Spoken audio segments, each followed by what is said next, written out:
World War II, the largest and deadliest conflict in human history, involved more than 50 nations and was fought on land, sea and air in nearly every part of the world. Also known as the Second World War, it was caused in part by the economic crisis of the Great Depression and by political tensions left unresolved following the end of World War I. The war began when Nazi Germany invaded Poland in 1939 and raged across the globe until 1945, when Japan surrendered to the United States after atomic bombs were dropped on Hiroshima and Nagasaki. By the end of World War II, an estimated 60 to 80 million people had died, including up to 55 million civilians, and numerous cities in Europe and Asia were reduced to rubble. Among the people killed were 6 million Jews murdered in Nazi concentration camps as part of Hitler's diabolical final solution, now known as the Holocaust. The legacy of the war included the creation of the United Nations as a peacekeeping force and geopolitical rivalries that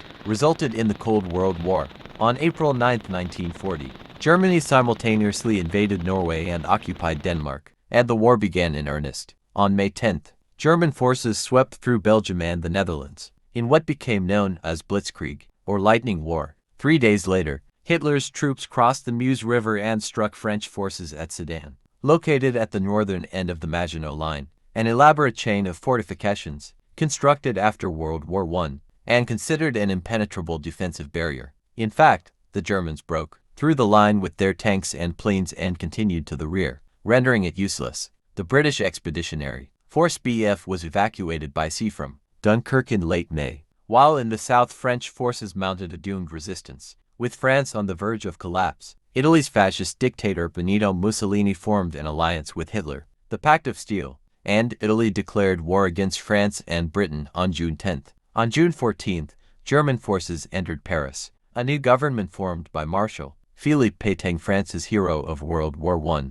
requested an armistice 2 nights later. France was subsequently divided into 2 zones, one under German military occupation and the other under Pétain's government. Installed at Vichy, France, Hitler now turned his attention to Britain, which had the defensive, to pave the way for an amphibious invasion dubbed Operation Sea Lion. German planes bombed Britain extensively beginning in September 1940 until May 1941, known as the Blitz, including night raids on London and other industrial centers that caused heavy civilian casualties and damage. The Royal Air Force RAF eventually defeated the Luftwaffe, German Air Force, in the Battle of Britain, and Hitler postponed his plans to invade. With Britain's defensive resources pushed to the limit, Prime Minister Winston Churchill began receiving crucial aid from the U.S. under the Lend-Lease Act, passed by Congress in early 1941.